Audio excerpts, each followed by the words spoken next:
What happens when a semi-professional curler and fully professional comedian exposes the unbelievable, never-before-told scandal that rocked the sport of curling? Curling? Yes, curling. We're previewing Broomgate? A curling scandal? That's on this episode of So Much Crime. So little time. Hey, Dee, when you're out on the ice waiting for your turn to do the thing with the curling thing. The sweeping. Yeah, you know what you could be doing? What could I be doing? You could go to patreon.com/so-much-crime, so little time. But what would I get if I went there? You would get all kinds of curling tutorial videos, access to discount on brooms. Curling tutorial videos. Plus, you'd get some early release episodes of this show, bonus content, outtakes, and that wonderful feeling of being a part of the broader curling scandal community and the So Much Crime, So Little Time community. That's patreon.com/so-much-crime, so little time. Fill your heart in the holidays by supporting this fantastic show. Thank you, thank you. Welcome to So Much Crime, So Little Time. I'm Jeff. And I'm a sick D.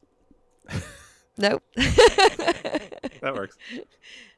In this episode, we'll introduce you to Broomgate. And after that, we're going to quickly discuss our favourite gate scandals of the last few decades.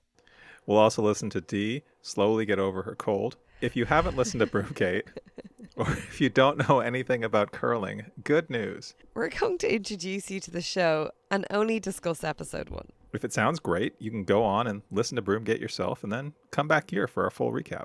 You'll find a link to Broomgate in our show notes. But right now, we just want to decide if this is a crime that's worth your time. Before we get to the crime, Dee, I think we should hop in the time machine. So this story starts on September 10th, 2015. Mm-hmm. Dee, what do you have for me from 2015? Well, do you know what? How very Canadian of 2015 in Ireland. We had a top single 1, 2, 3, 4, 5, 6, 7 weeks in number 1 for a Canadian who had their first number 1 hit single. This was their first number 1. Okay. They ended up having 3 number 1 hits that year. Okay. Now, let me just say, Okay. I know Celine Dion, I think, is Canadian. Okay. Bryan Adams. Okay. Neil Young. Pretty sure none of them. I'll give you a hint. None of them are this one. None of them. Okay. Okay. Are you ready? I'm going to do a flat read. Yeah. It's hard because the name of the song is mentioned so many times. You're so indecisive of what I'm saying. Trying to catch the beat. Make up your heart. Don't know if you're happy or complaining. There's no G there, by the way. Don't want for us to end. Where do I start? First, you wanna go to the left. Is this? Then you wanna turn right. Is it Drake? No. Wanna argue all day, making love all night. All night. It says all night in brackets. First you're up, then you're down, and then between. Tween. Oh, I really want to know. Is it Robin Thicke? No. I'm just naming Canadians that I know. Yeah, I know. You're not trying. Baby, baby, baby. Oh. Who is this? What do you mean by Justin Bieber? Justin Bieber? Wait, this was his first hit? Yep. 2015? Oh, I thought he was around longer than that. Oh, he's a baby. I have no perception of time over the last 25 years. It's all a blur. He was born in 94. Okay. Sure. He's a baby. All right. Well, another song that I did not know. Well, you're welcome. Thanks. Okay. My movie game is I have 3 sentences from 3 reviews, but I have a twist this time. Oh, dun dun dun. The twist is... Twist like a broom twist? Sure. A curl? Yes. You've a curl this time. Okay. The twist is, in 2015, Adam Sandler had 3 movies out. Oh, can I guess the movies? You can, and then I'm going to ask you to guess the reviews, to match the reviews. To the movies. Okay. What are your guesses? Happy Gilmore? You couldn't be more wrong. Oh. Happy Gilmore came out in the 90s. That's what I was thinking as I said that. It's like I watched that when I was way younger. Do you have a second guess? 2015? He actually had 4 Daddy movies, came out. but one was a documentary, and I'm not including that. Do you know who Adam Sandler is? Oh, you got Happy Gilmore. Yeah. You know who he is. But all of the movies I'm thinking of are like really much older movies. Let me tell you what the movies are. Okay. Pixels. That was like the Pac-Man one. Hotel Transylvania 2. Oh, he's just voicing it. Sure. And Okay. I think a straight to Netflix movie called The Ridiculous Six, which is a Western. Okay. So Pixels, Hotel Transylvania 2, and The Ridiculous Six. I have 3 bits of reviews. I want you to match them to those movies. Okay. First one. Every bit as lazily offensive as its cast and concept would suggest, this is standard couch fare for Adam Sandler fanatics and must avoid viewing for film enthusiasts of every other persuasion. That's That's the Western, surely. Number 2. Adding another soiled feather to Sandler's cap of mediocrity. 89 minutes of corny, colorfully animated gags. And the third one. A 3D metaphor for Hollywood's digital assault on our eyes and brains. Relentless and exhausting. Another lazy Adam Sandler exercise. An overwhelmingly sad experience characterized by soul-sucking emptiness. Jesus, that's harsh. Yeah, it's pretty harsh. All right, you thought the first one was the Western. The first one is the Western. That is correct. The second one is, read the review again. Adding another soiled feather to Sandler's cap of mediocrity. 89 minutes of corny, colorfully... Transylvania. Yes. And then Pixels is the one that's like the 3D, blah, blah, blah, blah. The overwhelmingly sad experience characterized by soul-sucking emptiness. Yes, that is Pixels. Can't wait to watch those movies.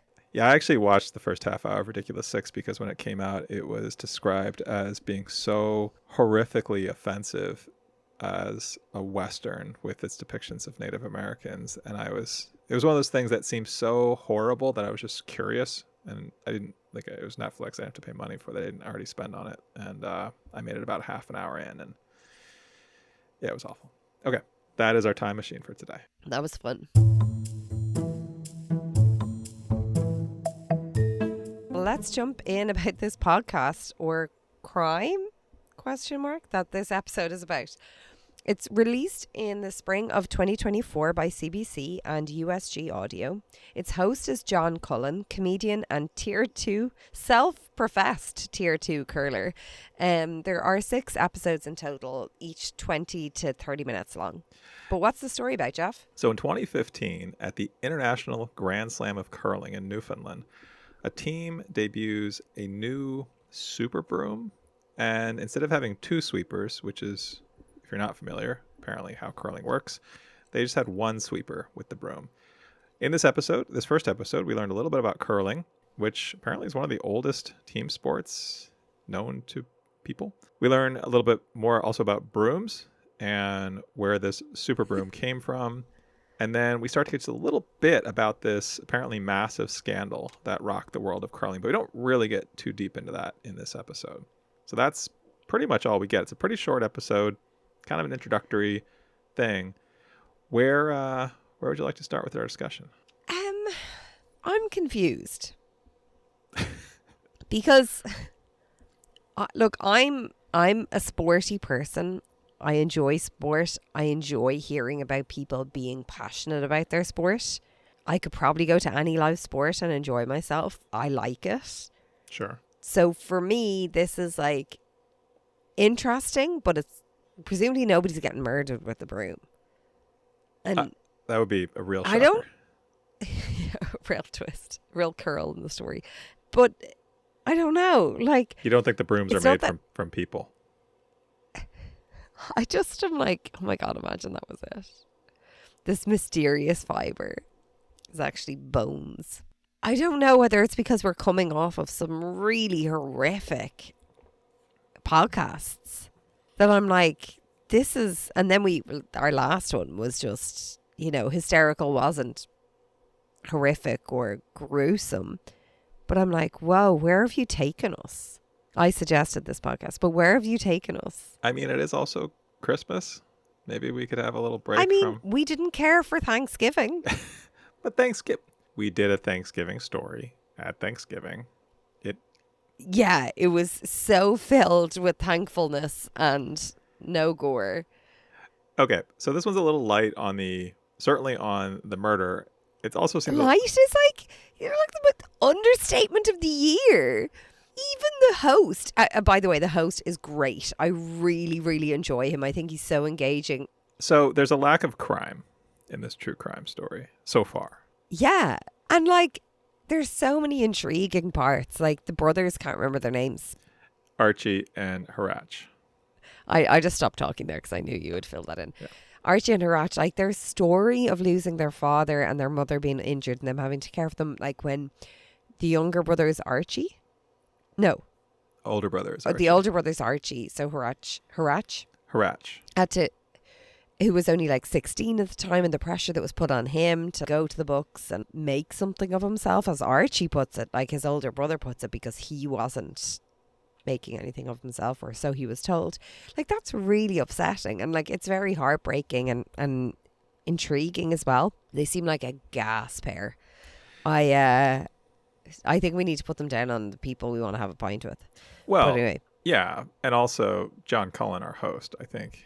Oh my God. He's great. He's great. He's great. Look, I've listened to this twice, this episode, and I can't wait to listen to the next episode, because I'm like, what has happened here? Why are people up in arms that curling has died? Yeah, there's something endearing about it. There's something, I think, very Canadian about it. It doesn't take itself too seriously.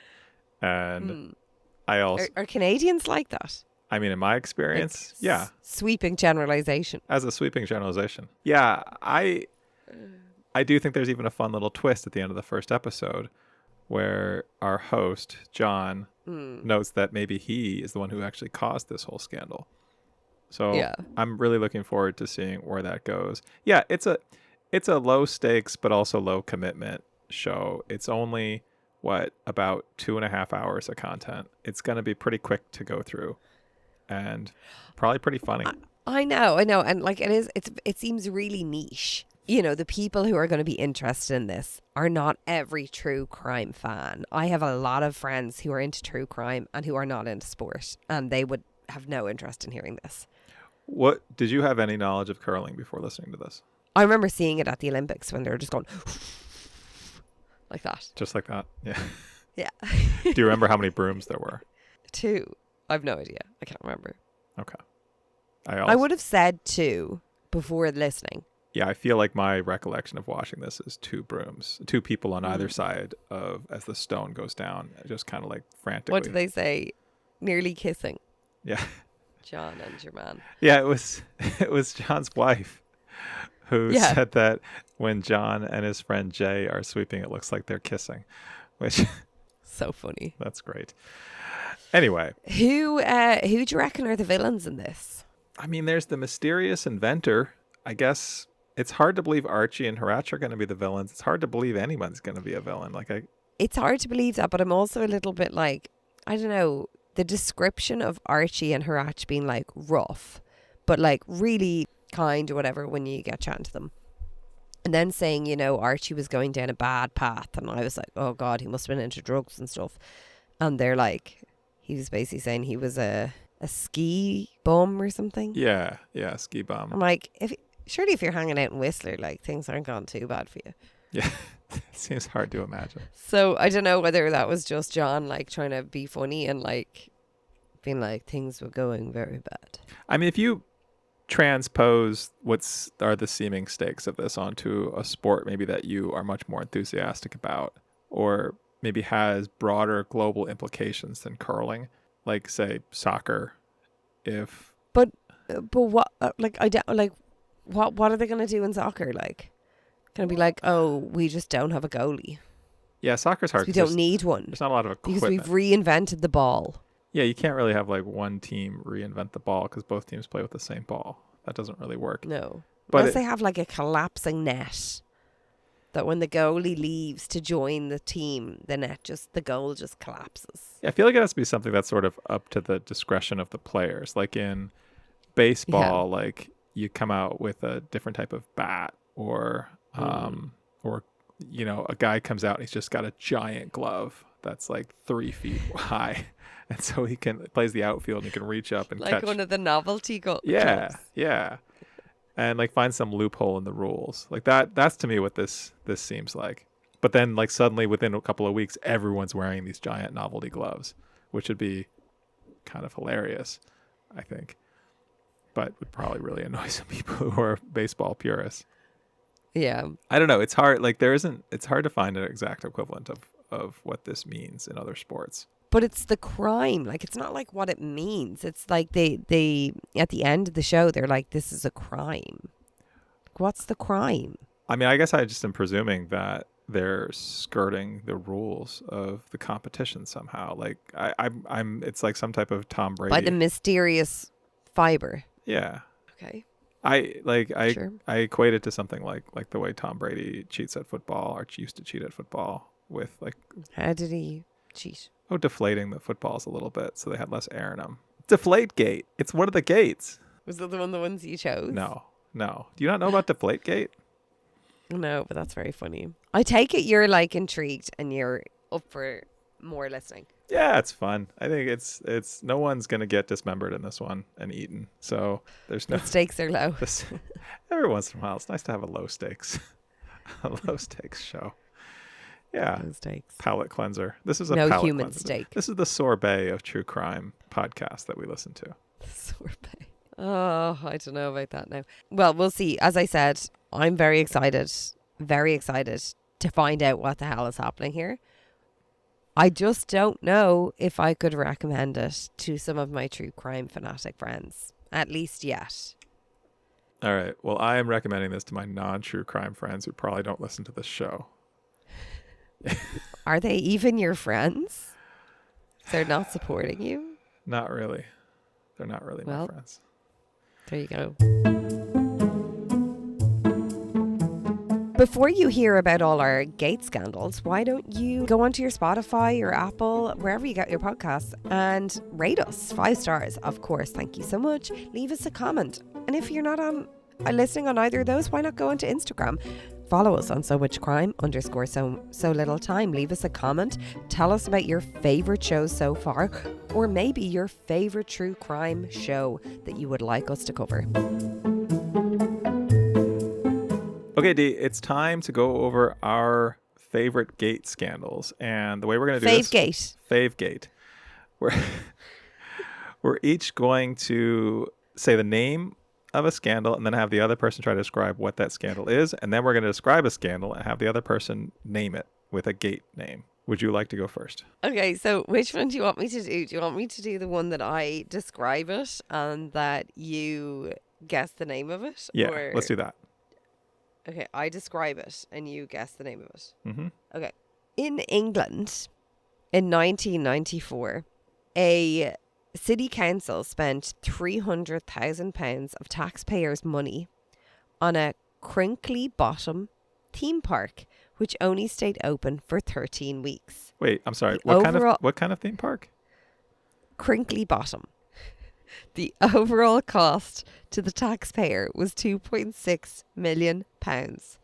It was known as blank because Crinkly Bottom was the name of the theme park. There was a number of them opened up in the UK in the 90s, but this one only lasted 13 weeks. It was created by Noel Edmonds. I don't know if you know who Noel Edmonds was. No. But he had Noel's House Party was a TV program that was on in the UK and Ireland. And Mr. Blobby was like a big part of it. He was the main character. He was a bulbous pink figure covered in yellow spots with a permanent toothy grin and green jiggling eyes. Mr. Blobby communicates only by saying the word blobby in an electronically altered voice, expressing his moods through tone of voice and repetition. He even had a Christmas song come out called Mr. Blobby. And it's not like Blobbygate. or It blob? is. It is Blobbygate. It is Blobbygate? It is Blobbygate. Wow. What That's does so funny. Crinkly Bottom mean? Crinkly Bottom is where the Noel's house party was like based. That's like, It's like the name of a place. fictional village. Yeah, Wow. Okay. That. you're welcome. All right. I don't Your know what turn. to think about that. Do you want my turn? Yeah. All right. In 2017, there were allegations that professional darts player and the 27th seed in a competition, his name's Justin Pipe, coughed in the direction of opponent Bernie Smith in order to distract and prevent Smith from throwing a match-winning double 10 during the first round of the 2018 PDC World Darts Championship. I'm sure you were watching the 2018 PDC World Darts Championship. Anyway. Oh, I might have been. Do you not watch the darts championships? I've seen clips. So Justin Pipe Love the darts. was fined £3,000 and was reprimanded for the incident by the Darts Regulation Authority in January 2018. What was this incident called? It's either Coughgate or Pipegate. It's Coughgate. Coughgate. That's it. Coughgate. Yeah, it's pretty good. Love it. Okay, you ready? Mm-hmm. I'm excited about this one. Do you know, as you grow up, things become less funny? You know, the things that you find funny as a kid become less funny. Sometimes. Yeah, sometimes is right. Some things just don't become less funny. And one of those things are farts. So we have for you right now, which is Fartgate. Apparently there's numerous Fartgates. But this one was based in Canada. Am I supposed to explain what this is based on the name? You are supposed to explain what it is based on the name. You can ask 3 questions to gain some insight. I just made that rule up. I mean, I presume it involves someone farting. No. It does not. No. Then I'm hopelessly lost here. Okay, ask 3 clarifying questions. Does this involve elementary school students? No. Okay. Does it involve people being on TV? No. At least I don't think they were on TV at that stage. I don't think so. No. Okay. Is there any way I can ask a third question that will in any way get me the answer? No. Okay, what was it then? Okay. So there was a speech happening in the Canadian House of Commons made by Michelle Rempel Garner, the MP for a place in Alberta, about jobs in her province. And she asked, why does the government treat Alberta like a fart in the room that nobody wants to talk about or acknowledge? She actually said that. But what's so funny about it? Wait, it gets funnier, right? So what happened next was the Member of Parliament for Saanich, Gulf Islands, I'm sorry for butchering that, and leader of the Canadian Green Party, Elizabeth May, stood up and described Rempel's use of the word fart as unparliamentary. And May requested for Rempel to withdraw the word fart, which Rempel refused to do. The crowd watching the House of Commons proceeded to heckle May. And I just feel like there's nothing funnier as an adult still, like, than a fart. Like, it's so funny. But what's funnier is when someone gets really angry about a fart. That's an amazing story. Unparliamentary. Wow. All right. Oh, so funny. All right. Last one. I got one for you that if you had asked this to me, I would remember this because this I feel like was a big deal. This happened actually in 2015, the same year as Broomgate, but it was July. It was a couple months before. So that was a big year for Gates. Do you remember Donut Gate? No. Okay. I guess you can ask 3 clarifying questions. Okay. Was it about somebody in government? No. Was it about a chain of donuts? Shops? No. Oh. You paused, though. Was it about an issue with donuts on sale in a shop? Elaborate on that question. You can ask Okay. a follow-up to that question. Oof. So I have 2 more because you didn't really answer that one. So I have 2 more. No, you've one more. I get a bonus That was question. your third question. But you didn't answer it. I asked you to elaborate on the question. Ask it in a different way. Yeah, but then if I give another question, that's still number 3 because you haven't answered number 3. Ask your question. I don't even have another question. I just wanted to. You're just stalling get our now. story started. Do you want to clue?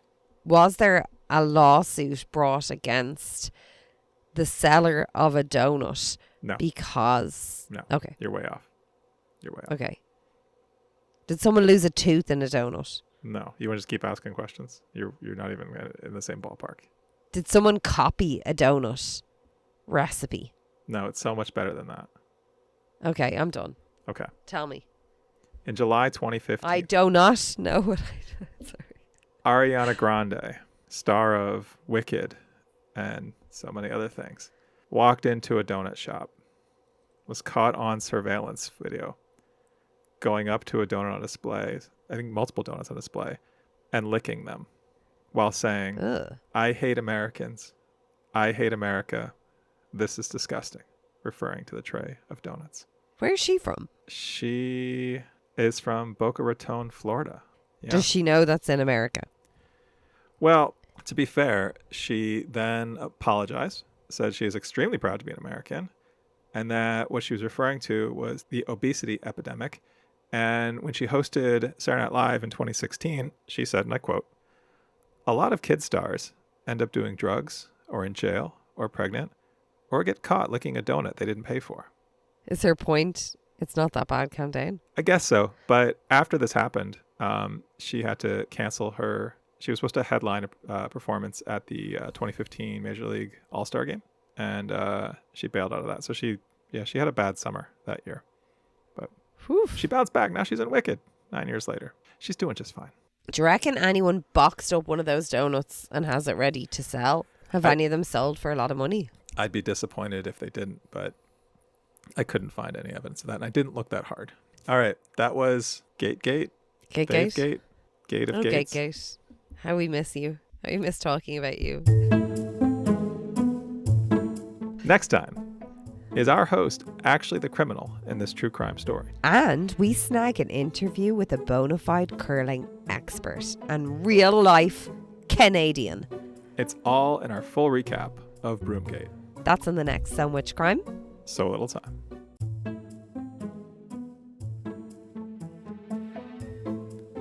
So Much Crime, So Little Time is a production of Mind Glove Media. The executive producer is Paxton Caloriso. Our associate producer is Blythe Ty. Our theme music was composed by Vyacheslav Starostin. If you haven't done it yet, please subscribe to this show on your podcast app. And don't forget to give us a 5-star rating and a review. Even better, tell your friends. To join the discussion, look for us on social media. Check out the show notes for all the links. Thanks for listening.